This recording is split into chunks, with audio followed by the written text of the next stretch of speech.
Hello and welcome to today's FEE3 video at whatever time slot this is. Fire Emblem, the Dragon Herald, created by... Introduce yourself. BigMood, that's me. Yep, and I will be the person playing the game today, KrashBoomBang. So, you actually get the class roll in, that's nice. Yeah, I changed as many of these as I could. This guy unfortunately joins after this chapter, so you can't see the crossbow being used. Oh, come on, yeah. I wanted the crossbow. I wanted crossbow Merlinus. Right. Oh, that's a nice... Okay, as the fighter guy, I approve of that palette. Right? But yes. He's the one that joins after this chapter as well. But you come can actually on! see him in action. You can see him in action. He's a green unit, though. Fine. But anyway, today we're going to be playing Dragon Herald, Chapter 5. That one, yeah. So, let's begin. It's a bandit chapter. Alright, that's always nice and simple. So, these are... I guess this is a good time to talk about portraits and stuff, because you mentioned earlier... Yeah, go ahead. Everything in this game that's like an artistic asset is just pulled from basically the ultimate repository. So the thing is that I had it in my head to make a Fire Emblem game with as little personal skill as possible. So I pulled like as many resources as I could. I didn't make anything myself. The only thing artistically that I did was the palettes, because I had to do that myself. Other than that, this is a game that's made and completed with the bare minimum of human competence required. I didn't even talk to anyone outside of asking 7743 about like some glitches that I encountered, because I wanted to see the lowest amount of social skills a hack could be made with as well.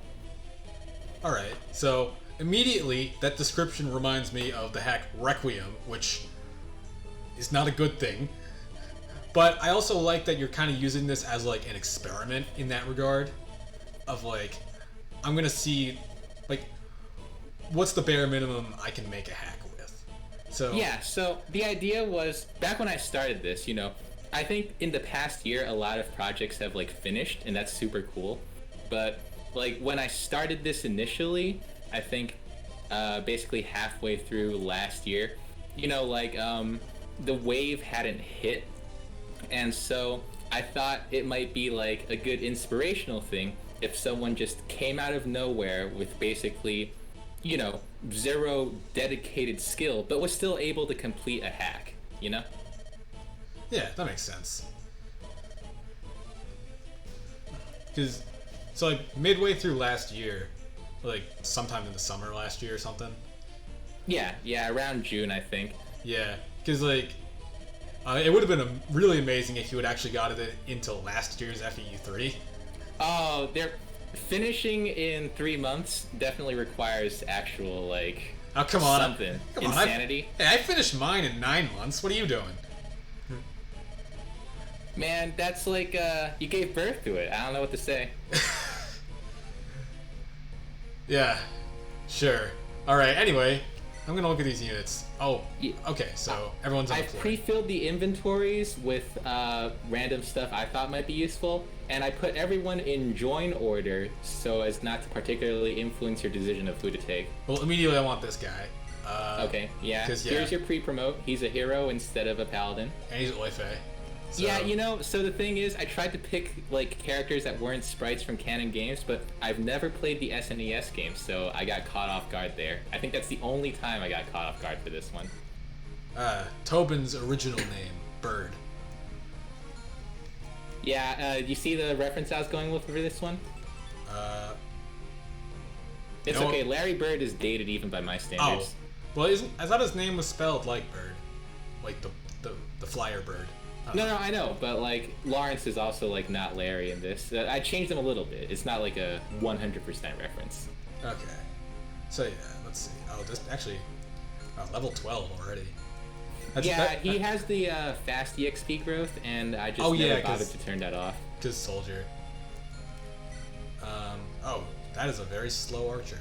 Oh yeah, so in this hack, I made a bunch of random changes, and one of them is that archers are 2-3 units when using standard bows, iron, steel, and silver. So to compensate that on the enemy side, and I guess on the player side, instead of being fast units, they're slow units with just really high skill. Okay. Well, that's kind of similar to how the GBA games actually do enemy archers, because enemy archers are surprisingly slow in those games. Like it's Oh, really? super. I mean, I guess I wouldn't have noticed in like Blazing Sword since everything's slow as an enemy. Yeah. But, Well, yeah. I more mean like an FE6. Like if you look at an enemy archer, they'll have like 20 strength, 20 skill, then like 14 speed. Oh, I see. I've only played like FE6 once, but that's interesting. Okay. Also, I should actually probably look at the Lord. So you, no, me. So, mounted healer with swords. All right. Yep. Her stats start out pretty like terrible. Like I think her level 1 base is starting at is like 4 strength, 4 skill, and then 8 speed. But like I figured, you know, mounted, healing Lord, like there would be something that would make her usable for like everyone. Yeah. All right. So let's look at this map. So it is a survive map, is what the objective on the map screen said. Yep. Will it end when I kill this guy? Yes, it will. Oh, if I can kill him. Yeah. Yeah. Let's see. Okay, so he moves. Oh, I don't have a... So, the other thing is, I don't have a lot of the quality of life stuff from, like, basically later game stuff that was ported into the Game Boy Advance games. So, units that show movement might not necessarily move. In this case, this guy does move eventually. Okay. But yeah, the Just only not real immediately. quality of life improvement I put that wasn't in the original Fire Emblem games is pressing the select button to see enemy ranges. Yeah, because this isn't skill systems, so it No. makes sense that this would be like it doesn't have a whole lot of the things in it. I want to give it the classic feel. Yeah, that makes sense. Skill systems is pretty nice, but like sometimes it can be a little, I don't want to say overwhelming, but there's a lot going on in skill systems. Yeah, it's there. It's great if like you know what you're doing with it. Yeah, it's just I like definitely didn't when I started out. yeah. Well, skill systems is nice because like you don't have to use every single thing in the game. You can just be like, oh, I want to pick and choose these things. Yeah, yeah. All right, so that guy has a secret book, which I am totally going to steal from him. Let's see, halberd. Oh man, I can't reach him with like. That's an annoying spot for him to be because I can't reach him nicely. Actually, wait, I can. Oh, one thing I'll note, there is slightly more prevalent like magical swords in this game. So the Nightblade that Taiga has is actually a 1/2 sword. Yeah, I did see that thing, and I noticed in the README it says that magic swords use strength. Yeah, they use strength, and it's not halved strength either, which is why the might is so low. All right, so this should be good, and let's begin. Oh, and a ballista. Oh, only snipers can use them. Oh, and there's the fighter guy. Oh, and it's Bald Garter. Yeah. Okay. Goro the Great. Alright, can anyone talk to him? Probably this lady. Actually, no. Oh, it doesn't have the talk thing. Never mind. Right. I will, like, tell you up front, he's not recruitable for this chapter. But there is someone who can talk with him, just for, like, funsies. Was it the knight that I didn't deploy? No. Oh, is it the archer instead? It's actually the hero, I think. Oh, well, he is not going over to him. Oh, I didn't even check what was in these shops. Well, it's a single chapter experience, so Yeah. probably not too important to shop.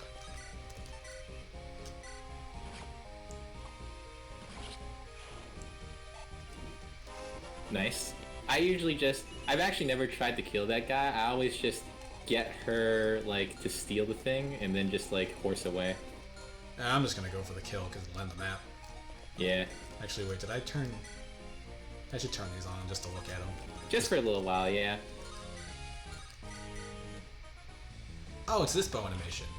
Yep. I used this for one of my lords. She like she's got sort of like a towny feel, so I felt that was like appropriate. Oh, this is a nice palette. Yeah, I for most of the palettes I just sort of stared at like the portrait art, and then went from there. Let's see.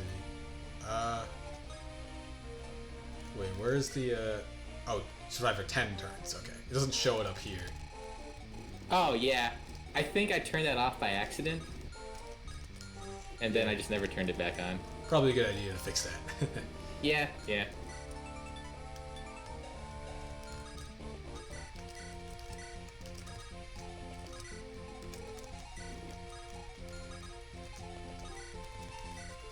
A lot of these use like slightly non-standard animations. Like the cleric you have also uses the the sassy cleric animation. Oh, the one everyone uses that one. I don't use it. I don't actually know which one you're talking. I don't Oh, actually you know don't? what Okay, animation. When you see it, like I think you'll probably recognize it because I've only played a few hacks from other people, and every single hack I've played, I've seen that animation. Is it just like the Sarah one, or is it? Like... No. It's like the one where she's got her hand on her hip. Oh. That sounds like vaguely familiar. Yeah, well, once you see it, you'll see it.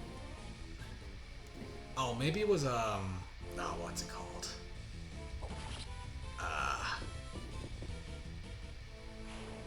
Road to Ruin, I think, used it. Because that was like, there was a cleric that turns into a druid or something. Oh, I see, yeah. Oh, there's a thief. So for this chapter, Blap will sort of give Nini hints about what's going on in the chapter. Yeah, figures. Alright, there's the palette.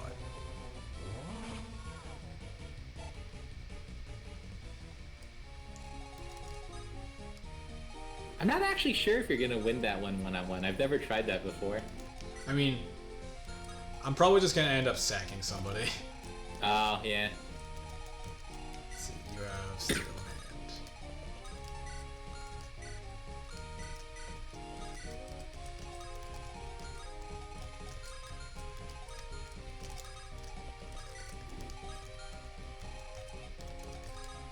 Cause yeah, like that's the funny thing about being able to do these sort of one chapter you can things. Get a little risky with it. Yep. Ooh, that's a nice crit.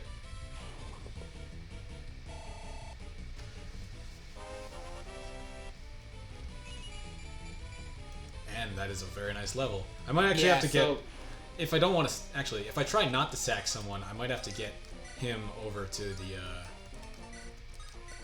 boss instead. Maybe. Lawrence is like, he was for some reason never good when I used him, probably because of like RNG screw, but I didn't pay attention to the averages, so I just made him like a total monster in the end, and I thought, every Fire Emblem game has like slightly imbalanced characters, I'm just gonna leave it like that.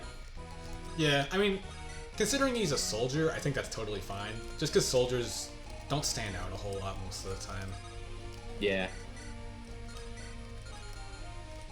Yeah, apparently this guy's just like totally gross come late game. Well, that's pretty unique at least, having a super soldier. Because soldiers are always a weird thing to do in ROM hacks. Yeah. I feel like there's never really a good way to do them interestingly without just being like...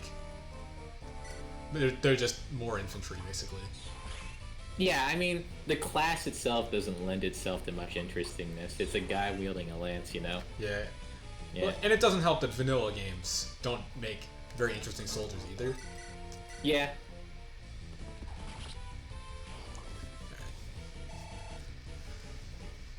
And that's a very red palette.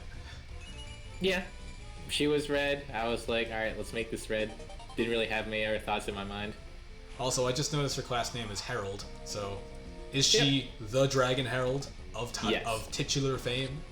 So I can like give a brief like synopsis of the plot since that's probably relevant. Yeah. So the idea is that this continent has a faith, and the idea behind it is that dragons came and granted magic to the people in the form of tomes. some of this you can like get through support conversations, but some of it is actually like unexplained in the plot if it's not particularly relevant. And so for a time, the entire continent was just at war all the time. And so the dragons designated that once every 20 years, there would be a sort of prophet that comes from among the humans, and they would have some helpful words of wisdom for society to not continuously go to war. So they're basically like a sort of like a herald, like oracle / advisor sort of role. All right. And so now it's 50 years after. There was a war that lasted 50 years, and it recently ended. And this is the first herald that's come forth since that war. And she's on her way to sort of a summit of the local nations, and that's the plot. Okay. Because, yeah, this is, in terms of actual stuff going on in this chapter, it's just bandits, so. Yeah. Nothing important.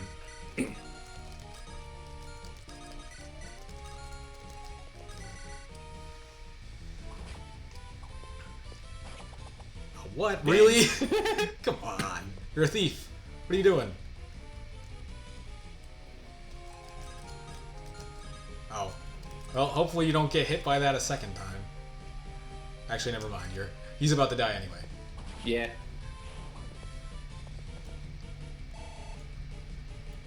Also, something about the name Hartman. It's very close to Cartman. I don't like definitely this guy. not like Cartman, I'll tell you Okay. that much. He's like a very stereotypical white knight, Oh, okay. as probably evidenced by his, color choices. Yeah. Also, I still don't recognize that cleric animation. Oh, really? All Yeah. right. Well, then maybe it's just like coincidence that like I played a few and they all had it. Oh, hey, light. Nice. Okay. Yeah, in keeping with the fact that like your main character is a religious figure instead of like a political lord for once, the first cast you get is a light caster instead of an anima one. That's nice. Yeah. Magic users, or I guess particularly early magic users, are sort of weird to do. Because, like, when you really think about them, when you look at early magic users in, like, vanilla games, it definitely feels like you'll get one early magic user and it's like, alright, that's the one mage you get. Like, Lou or someone. Yeah. And then they're just kind of like whatever because they don't stand out from anyone. When magic, like, there's an entire stat dedicated to magical defense. You'd think you'd want to use that more. Yeah, that makes sense. I mean, in this case, there's also magic swords going on. There's actually another bandit chapter before this where basically a bunch of people have magic weapons, and that one's super annoying. But I guess it gets you used to the gimmick. Yeah, basically. So prior to this chapter, what are the other chapters? Because, like, I know early game is usually bandit central for a lot of things. So there is the prologue is just like a ship chapter. Nothing too special about it. You fight some pirates. Chapter 1 is a 12 turn limit, like rush through a town chapter. Right. Chapter 2 is bandit chapter, but a lot of magic weapons. So that's the one I was just talking about. Chapter 3 is another town chapter. You fight mostly cavalry in that one. And then chapter 4 is where you recruit the thief. And that one is, it's like an indoor fort chapter. There's no official time limit, but if you don't recruit Filch, she steals 3 promotion items and then leaves. Oh, wow. Yeah, so... Let's see. Actually, I can... So... Oh, yeah, you don't have a sword... Where you don't have an elixir or anything.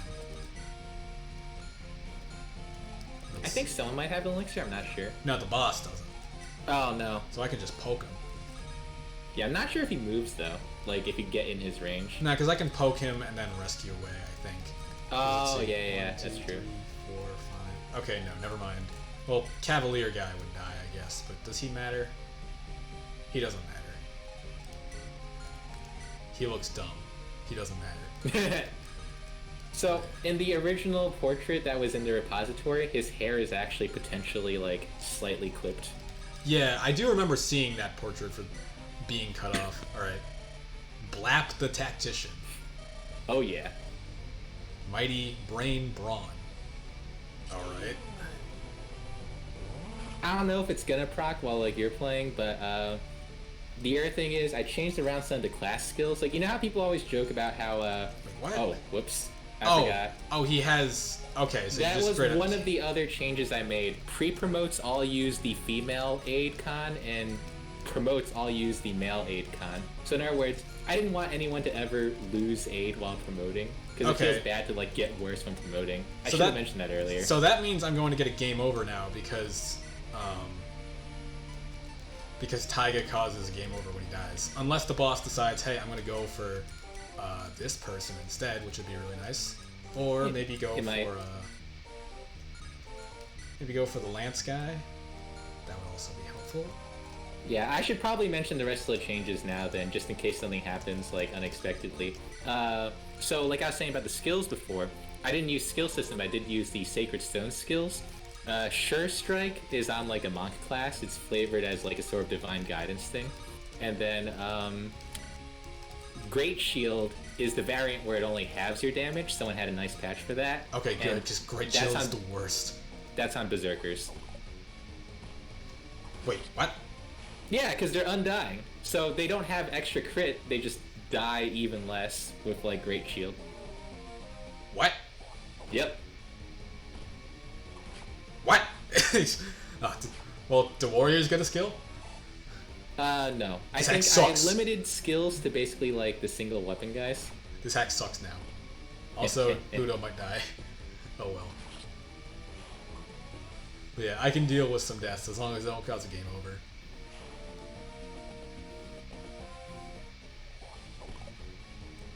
Now, if Blap doesn't move at all, I'm gonna be very embarrassed and probably have to, like, fix that up. Yeah, because otherwise, like, this would be really, like, he would kind of be a joke in that case. Yeah, yeah. Oh yeah, there. Oh, thank you! You didn't kill the person who would game over. Yeah. I appreciate that.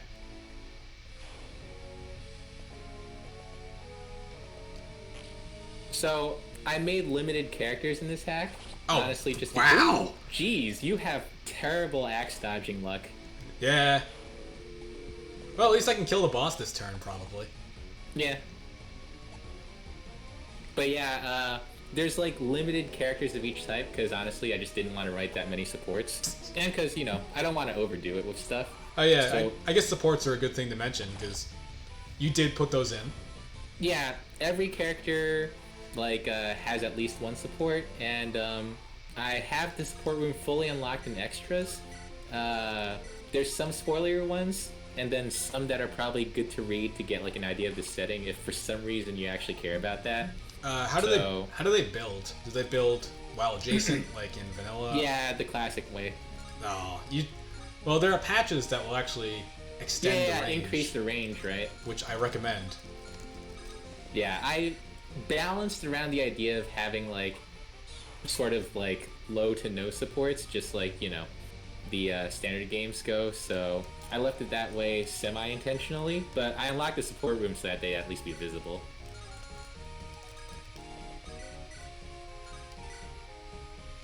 Ooh, I'm able to get him.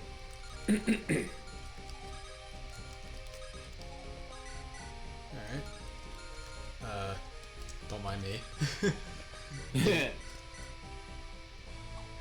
Alright, well that was fortunate.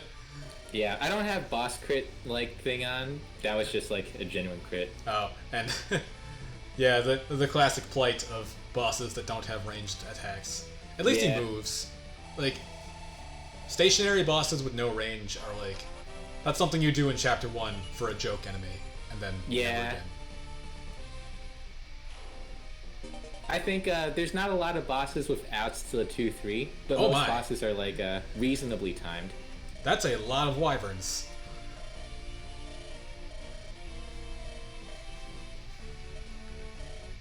Okay, so I'm guessing that in the next chapter we would get these guys. Yeah. Or one of them. Well, these guys, you get one of them for sure later on, but no, actually, the next chapter is, like, unrelated to this. Oh. So that would have been nice to have the early flyer be a wyvern, which, that's always kind of cool. Yeah, I mean, minor spoiler alert, the first flyer you get is actually a wyvern instead of a Pegasus Knight. Oh, is it just later? Yeah. Alright. But yeah, I guess that was this chapter. It was supposed to be a 10-turn survive, but I just bonked the boss instead.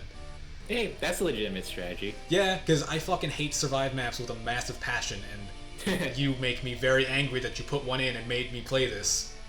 Well, hey, I'm kidding. well, actually, how are you assigned anyway? Like, was it just random lots? I don't know. I just had this as my assignment among like 4 other hacks. Yeah, so I guess we'll count that as part of your bad surviving axe attacks luck then. Yeah, terrible. I got really bad accuracy luck, and I got, of course, the survive map. Yeah. So, brief thing, the shop to the far right is like sort of an additional like objective for people who are like playing, because it has magic swords that you can buy. Yeah, I forgot to visit those. Oh well. Yeah, I just wanted to mention that briefly. Like, I think blasting through this map is definitely valid, but I'm guessing some people who like, you know, play more relaxedly like I do would probably want to just like get the experience or whatever. Yeah, that's usually what the purpose of survive and defend maps is. They're just for grinding, basically. Yeah, yeah. Also, Oife apparently has knowledge.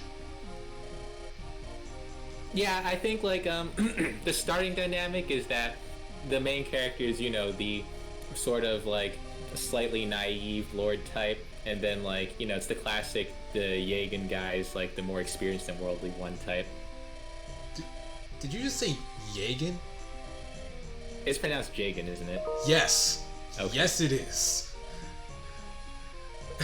I'm sorry to just like completely interrupt the train of thought. I deserve that one. Yes, you did. You absolutely did.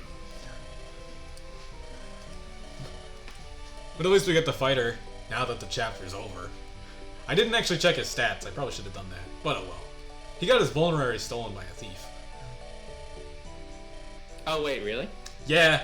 Like on the last turn, some thief just walked up to him and stole it.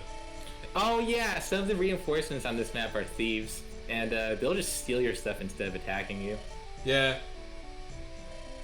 It'd be kind of nice if I could have gotten one of those to replace the thief who just died. Rip. Yeah. Oh well. At least I don't need to play the future maps in this on this file, because yeah. I would have no thief. Ooh, Mert. Oh, that's the merchant guy who would use the crossbow. Yeah, spoiler alert, he has 1 strength and 2 skills, so don't actually use him to fight. I'm absolutely going to use him to fight. What do you think I'm going to do?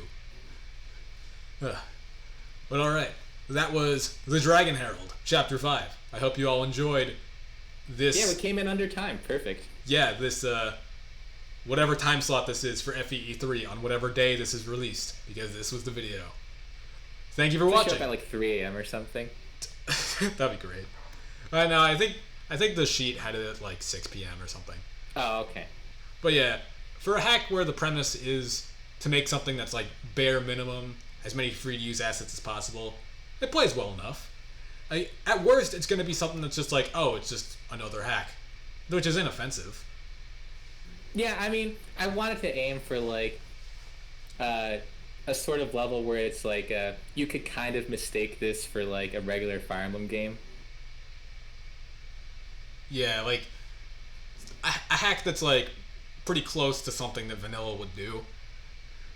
Which there is a place for that. Not every hack has to be some crazy new adventure with it's like 5 million different ASM codes that make it play Pong. But yeah, that was Dragon Herald. Thank you for watching. Stay tuned for more FEE3 content.